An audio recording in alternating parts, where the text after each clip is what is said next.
Hi, we're at OFC 2026 in sunny LA, and I'm at the Nokia booth and talking with Ryan Pereira, who is head of sales for the APAC region. Hey, Ryan, it's great to see you and meet with you again. Yeah, thanks for having me, Sterling. Yeah, I'm very interested in talking to you to get your perspective because we hear a lot about hyperscalers and AI, and we'll talk about that a lot in this interview, but a lot of it is US focused, and I'm, of course, based in the US. The APAC region, there's a lot going on. I'm not up to speed on as much as I should be, and you really don't see much in the news, but it's a huge region, hugely important, and you're right, you're right in the front lines of dealing with that. So really interested to get just what are you seeing in the APAC region around the data center builds?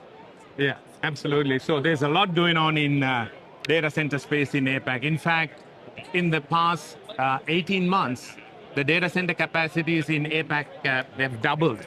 We are at about now 32 gigawatts of capacity.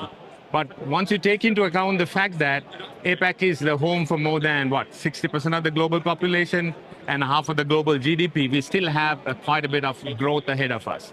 That's why, Sterling, you see about $150 billion worth of capital already allocated for the next phase of growth. And it's supposed to, or rather it's forecasted to double again by 2030. Okay. But that said, the next phase of growth in APAC is not without its challenges. Mm-hmm. So let me share some stats with you.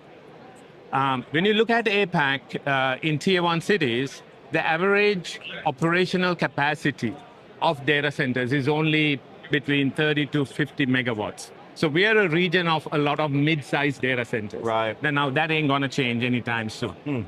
The second is the workload composition. In APAC today, the AI workloads are about 19 to 20%. By 2030, it is forecasted to hit around 60%. Now that's going to put a lot of strain on, particularly on networking. Mm-hmm.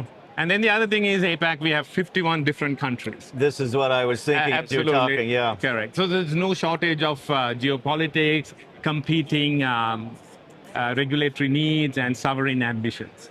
And then finally, arguably the most acute problem is power. While APAC is not alone in terms of power constraints, but that's probably the most acute problem. I don't know whether you know APAC's data center power demands have grown like some 160%. Wow, already? Already. Even though you're still pretty early on in the data center. Correct. Cool. So 51 countries. I'm just thinking. You said it's mid-sized data centers. It's a huge region. There's oceans. Are every country and every somewhat whatever size city going to have its own data centers across this entire mass of Asia Pac? It seems undoable, really. Well, that's a good question. So let me share some early signs of how APAC is trying to navigate these challenges, right? So when you look at APAC, we see 5 clear clusters. And these clusters are getting densified by the day. So this data gravity thing is at play. So these clusters are attracting more and more data centers. So for example, India is fast moving from an AI consumption region to a multi-gigawatt hub. India recently added new regions in places like Andhra Pradesh and in Northeast. You go up further north a little bit, China's adding new regions in the center of the country. This is to manage their power as well as for geopolitical resilience. Japan, again, facing some serious grid issues, so there we see Japan adding new regions in places like Osaka and Hokkaido. And then in Southeast Asia, arguably the fastest growing data center sub-region, we're seeing emergence of a new corridor between Batam, Thailand, and Johor. This is really at the back of their respective governments packaging space, power, tax incentives, and so on. And then finally, down under, Australia continues to be a very attractive region for data centers. Again, we see Australia adding new regions. So as you can see, multi-regional DC clustering really emerging as one of the key techniques that APAC will adapt to scale while navigating these space power cooling issues. So within these clusters, so at least it gives you a little bit of clarity on where they're going to be, which is helpful, I think, for the industry. But within them, there are going to be lots of mid-sized data centers within these regions. You're not seeing this gigawatt trend that.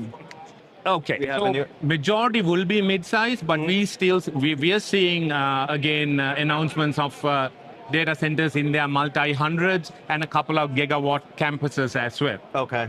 They are coming up, but majority would be those mid-size DC. Okay, interesting.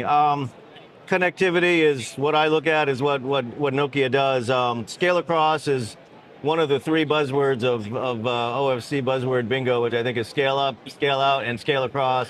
The one most applicable to what I do is scale across. Let's kind of get into that a bit, but first, it means many things to many people. As Nokia looks at the term scale across, what does it mean to you? Absolutely. Let me take a step back. So, like I said, APAC will rely so much on distributed multi-clustering. Right. Now, when you do that, you need networking. You need to interconnect these data centers between campuses, between metros and regions, and also through continents. So this is where scale across comes into play. So in data center networking, as we all know, we've heard a lot about that in the conference. Scale up is when you try to virtualize GPUs within a rack. Mm-hmm. Again, you need very low latency networking there. And then scale out is when you interconnect multiple racks within a data center. Again, there you need very high radix switches and ultra low loss networking. Mm-hmm. And when you move your east-west traffic between data centers, that's what's called scale across. Like you correctly said, scale up and scale out are well understood, but again, awareness of scale across is still at early stages. Right. Scale across is not your traditional DCI. That's still mainly because of the heavy AI workload compression. The AI is the key Correct, piece. Absolutely. So when we analyze scale across, we see a couple of key characteristics. Number one is the need for very high bandwidth. Mm-hmm. This is really at the back of distributed learning and distributed inference. Due to this gradient exchange and syncing, it requires very high capacity. So how do we take care of that? To begin with, you need very high-speed routers. And closely coupled with these high-speed routers is coherent engines. Industry now demands full flexibility in the packaging of these coherent engines. Pluggables that go straight into these routers. If you want that demarcation, the industry wants these thin ponders. It gives that nice little demarcation and blast radius management. Or if you want that extra spectrum and reach, then you go for embedded transport. So that flexibility is a stable stake these days. Another very important item is optical line systems. Industry really demands open line systems so that way you're not wedded to one single vendor, you can manage the supply chain issues and so on. And we see industries now beginning to deploy very high fiber count cables. Now, when you do that, you need multi-rail. This is to amplify lots of cables with very limited space and power. Now, if you don't have the luxury of a lot of these fibers, this is where Super C, Super L can go that extra mile to give you that 25, 26% of new additional spectrum. So this is kind of how we tackle this massive bandwidth requirement. So we believe efficient scale across networking is super important for distributed regional clusters.